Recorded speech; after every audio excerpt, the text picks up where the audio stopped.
MythBusting the baby blues. Is there a need for more effective postpartum depression education and screening methods? A nursing capstone project. Presented by Alexis Matala, Olivia Hazel, and Madison Lentz.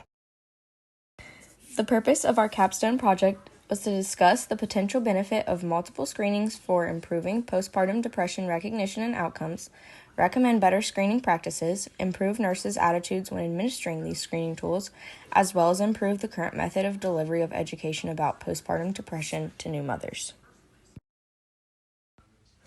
Some objectives we had for our study were to improve the way patients are educated, improve nurses' knowledge on postpartum depression and reinstate importance, and aim to improve current practice and screening methods.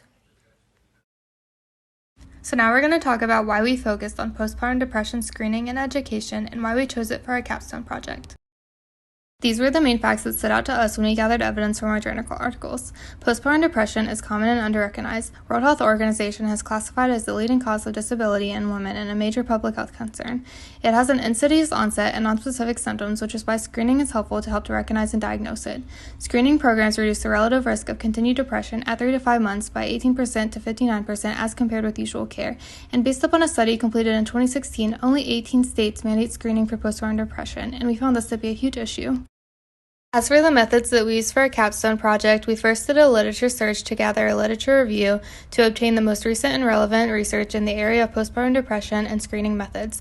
We then presented this information to nurses on a postpartum unit at a local hospital, and to gather feedback from the nurses, we gave them a questionnaire and analyzed that data to obtain our results, which we used for recommendations for practice. For our project, we presented a PowerPoint presentation to a group of nurses from both day and night shift working on the antepartum postpartum units at UCMC.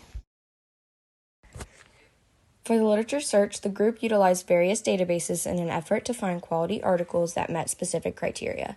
Databases such as CINAHL and PubMed gave us access to a large volume of articles from which we could better narrow our search to incorporate our topic and specific requirements. We set parameters on searches to better hone the results, asking for peer-reviewed articles only, articles published within the past 7 years, and articles containing keywords or phrases such as postpartum depression, screening, and education. For our presentation to the nurses, we included the purpose of our project, background information about postpartum depression, prevalence of postpartum depression in population, precipitating factors and how to recognize them, recent relevant findings about postpartum depression and postpartum depression screening methods obtained from evidence-based journal articles, comparison of the current practices and screening methods on their unit to the current research shown from the articles, recommendations for improvement, references, and a post-learning questionnaire provided after our presentation. For this presentation, we wanted to include the current method used at UCMC to screen for postpartum depression. This method is the PHQ-9 tool, which has a list of 9 questions regarding postpartum depression for new mothers. The PHQ-9 tool is located in EPIC and is administered once by postpartum nursing staff prior to the patient being discharged. We found this interesting that it's only given out once as compared to other screenings which are given out multiple times before discharge. If the patient scores a positive response, a social work consult is initiated and the OP provider is notified. Also, information is given out in a postpartum booklet given to new mothers when they're admitted, although this is not always pointed out by nursing staff. Some recommendations for improvement we found include screening during pregnancy, increase nurses' knowledge and willingness to participate, incorporating postpartum depression education into prenatal classes, decreasing the stigma around postpartum depression by using certain keywords, providing longer education, and just normalizing postpartum depression in general. All of these things have shown to improve postpartum depression treatment and outcomes.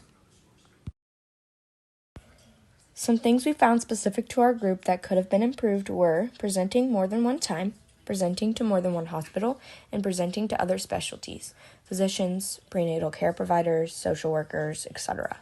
From the evidence we gathered, it is obvious there needs to be a change in current practice. We suggest additional research conducted on this topic to continue to improve postpartum depression education and screening methods. In conclusion, our group believes there needs to be an improvement in the way mothers are educated about and screened for postpartum depression. 75% of the nurses in practice felt new moms were not adequately educated and believed that the current screening process should be changed.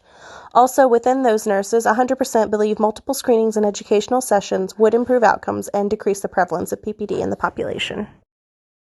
This is our list of references that we use. Thank you for your time and attention during our presentation.